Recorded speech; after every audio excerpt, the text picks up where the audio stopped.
വളരെ പെട്ടെന്ന് തന്നെ തയ്യാറാക്കാൻ പറ്റുന്ന നല്ല സോഫ്റ്റ് ചപ്പാത്തിയുടെ റെസിപ്പി ആയിട്ടാണ് ഞാൻ ഇന്ന് വന്നിരിക്കുന്നത്. മാവ് കുഴിച്ച് വെച്ചതിന് ശേഷം അത് സോഫ്റ്റ് ആകാൻ വേണ്ടി മാറ്റി വെക്കേണ്ട ആവശ്യമൊന്നുമില്ല. ഉടനെ തന്നെ നമുക്കത് പരത്തി ചുട്ടെടുക്കാവുന്നതേ ഉള്ളൂ. അപ്പോൾ എല്ലാവർക്കും ഒരിക്കൽ കൂടി എൻ്റെ പുതിയൊരു വീഡിയോയിലേക്ക് സ്വാഗതം. വീഡിയോ ആദ്യമായിട്ടാണ് കാണുന്നതെങ്കിൽ ഒന്ന് സബ്സ്ക്രൈബ് ചെയ്ത് സപ്പോർട്ട് ചെയ്യണേ. നമുക്ക് വീഡിയോയിലേക്ക് കിടക്കാം. ആദ്യം ഞാൻ കുറച്ച് വെള്ളം തിളപ്പിക്കാൻ വെച്ചിട്ടുണ്ട്. ഒരു 2 കപ്പ് അളവിൽ വെള്ളം വെച്ചിട്ടുണ്ട്. ഇതിലേക്ക് ആവശ്യത്തിന് ഉപ്പും പിന്നെ 1 ടീസ്പൂൺ നെയ്യും കൂടെ ചേർക്കുന്നുണ്ട്. ഈ 1 ടീസ്പൂൺ നെയ്യ് അല്ലാതെ വേറൊരു എണ്ണയോ ഒന്നും ഞാൻ ചപ്പാത്തിക്ക് ചേർക്കത്തില്ല. എനിക്ക് ആവശ്യമായിട്ടുള്ള ഗോതമ്പ് പൊടി ഞാനിവിടെ എടുത്തിട്ടുണ്ട്. ഇത് ഗോതമ്പ് നമ്മൾ കടയിൽ നിന്ന് വാങ്ങിച്ച് പൊടിപ്പിച്ചെടുത്ത പൊടിയാണ്. ഇനി അതിലേക്ക് ആ തിളപ്പിച്ച വെള്ളം കുറച്ചേയായിട്ട് ഞാൻ ഒഴിച്ചു കൊടുക്കുന്നുണ്ട്. എന്നിട്ട് 1 സ്പൂൺ വെച്ച് ഇളക്കി കൊടുക്കുന്നുണ്ട്. വെള്ളം ഒന്നിച്ച് ഒഴിക്കരുത്, അപ്പോഴത്തേക്കും നമ്മൾ മാവിൻ്റെ ആ കൺസിസ്റ്റൻസിയെ മാറിപ്പോവും. മാവ് ലൂസായി കഴിഞ്ഞാൽ പിന്നെ ചപ്പാത്തി ഒട്ടിപ്പിടിക്കുന്ന പരുവത്തിലായി പോവും. അതുകൊണ്ട് വെള്ളം നോക്കി വേണം ഒഴിച്ചു കൊടുക്കാൻ വേണ്ടി. ഞാനിവിടെ വെള്ളത്തിൻ്റെ അളവൊന്നും പറയുന്നില്ല. ഇപ്പോൾ ഓരോരുത്തരുടെ മാവിനനുസരിച്ചുള്ള വെള്ളം ചേർത്ത് കൊടുക്കാം.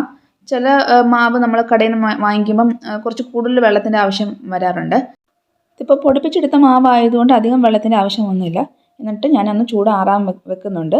ഒത്തിരി ആറണ്ട, നമ്മൾ കൈ ഇട്ട് ഒന്ന് കുഴച്ചെടുക്കാൻ പരുവത്തിൽ ആറിയാൽ മതി.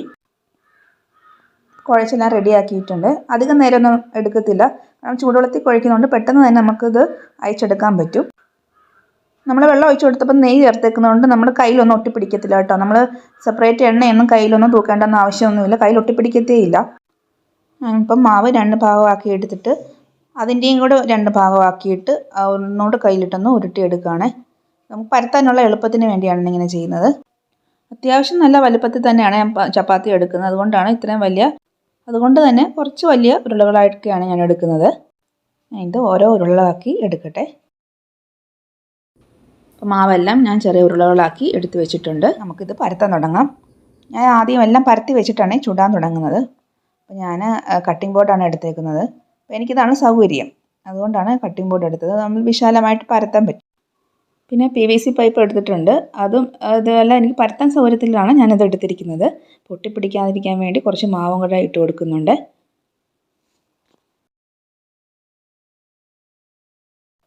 കയ്യിൽ ഒട്ടിപ്പിടിക്കാൻ തോന്നിയാൽ കുറച്ച് മാവ് ഇട്ട് കൊടുത്താൽ മതി. ഒട്ടിപ്പിടിക്കത്തില്ല, നമുക്ക് സുഖമായിട്ട് വലിയ ആയാസമില്ലാതെ തന്നെ നമുക്ക് പെട്ടെന്ന് ഇത് പരത്തിയെടുക്കാൻ പറ്റും.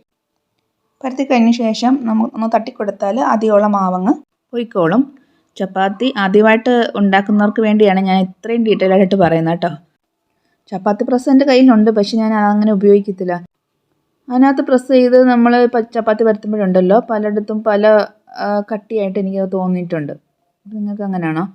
അപ്പോൾ എനിക്ക് അങ്ങനെ ഒരു ഭാഗം കട്ടിയില്ല, ഒരു ഭാഗം കട്ടിയുണ്ട്, അങ്ങനെ തോന്നും. അപ്പം നമ്മൾ ചപ്പാത്തി ചുട്ടെടുക്കുമ്പം അത് ശരിയായിട്ട് രീതിയിൽ പൊങ്ങി വരത്തില്ല. അത് ചപ്പാത്തി പരത്തുന്ന സമയത്ത് നമ്മളിങ്ങനെ ചിലർ അരിപ്പൊടി ഇട്ട് കൊടുക്കും പെട്ടെന്ന് പരന്ന് കിട്ടാൻ വേണ്ടി. പക്ഷേ നമ്മളിങ്ങനെ മാവൊക്കെ കുഴച്ചെടുക്കുമ്പം പെട്ടെന്ന് നമുക്ക് കൈ കഴിക്കാതെ ആയാസമില്ലാതെ പെട്ടെന്ന് ചപ്പാത്തി പരത്തിയെടുക്കാൻ പറ്റും കേട്ടോ. ഞാനിവിടെ ഗോതമ്പ് മാവ് തന്നെയാണ് പരത്താൻ എടുത്തേക്കുന്നത്. കറക്റ്റ് റൗണ്ട് ഷേപ്പിലൊന്നും പരത്താൻ എനിക്കറിയത്തില്ല കേട്ടോ. അങ്ങനെ പരത്തുന്നവരുണ്ട്, പക്ഷേ ഞാൻ പരത്തിയാൽ അങ്ങനൊന്നും വരുത്തൊന്നുമില്ല കേട്ടോ. ഒരുമാതിരിയൊക്കെ ഒരു റൗണ്ട് പരുവത്തിൽ ഞാൻ പരത്തിയെടുക്കുന്നുണ്ട്.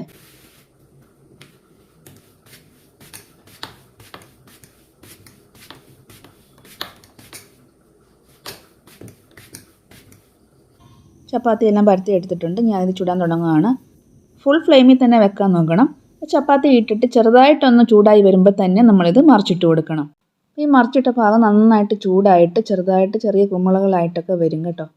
ഈ ചെറിയ കുമ്മളകളായിട്ട് എല്ലാം വന്നു കഴിയുമ്പോൾ നമ്മൾ പിന്നെ ഒന്നും കൂടെ ഒന്ന് തിരിച്ചിട്ട് കൊടുക്കണം. അങ്ങനെ തിരിച്ചിടുമ്പോൾ നല്ല പപ്പടം പോലെ പൊള്ളി വരും. നോക്കിക്കോണേ.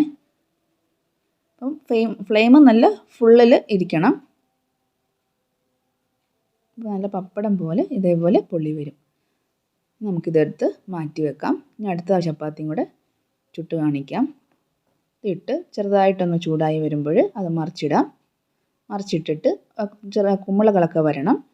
ഇതേപോലെ കുമ്മളകളൊക്കെ ആയിട്ട് വന്നു കഴിയുമ്പം ഒന്നുകൂടെ മറിച്ചിട്ട് കഴിയുമ്പോൾ നമുക്ക് പപ്പടം പോലെ ഇങ്ങനെ പൊള്ളി വരും. ഇതാണ് കറക്റ്റ് ചപ്പാത്തിയുടെ പൊള്ളിക്കുന്ന പരുവം. ചപ്പാത്തി എല്ലാം ചുട്ടെടുത്തിട്ട് ഇതേപോലെ ഇങ്ങനെ നിരത്തി ഇട്ട് കൊടുക്കണം. എന്നാലും ചപ്പാത്തി നല്ല ഈർപ്പം തട്ടാതെ സോഫ്റ്റായിട്ട് ഇരിക്കത്തുള്ളൂ. ഈർപ്പം തട്ടിക്കഴിഞ്ഞാൽ അത് ഒട്ടിപ്പിടിക്കും ചപ്പാത്തി. ചപ്പാത്തി എല്ലാം ഞാനിവിടെ ചുട്ടെടുത്തിട്ടുണ്ട്. നല്ല സോഫ്റ്റ് ചപ്പാത്തി കേട്ടോ. എല്ലാവരും ഒന്ന് ട്രൈ ചെയ്ത് നോക്കണം ഇതേപോലെ ഒന്ന്. അപ്പം വീഡിയോ ഇഷ്ടപ്പെട്ടാൽ എല്ലാവരും ലൈക്ക് ചെയ്യണം, ഷെയർ ചെയ്യണം, കമൻറ്റ് ചെയ്യണം, സബ്സ്ക്രൈബ് ചെയ്യണം. അപ്പോൾ താങ്ക്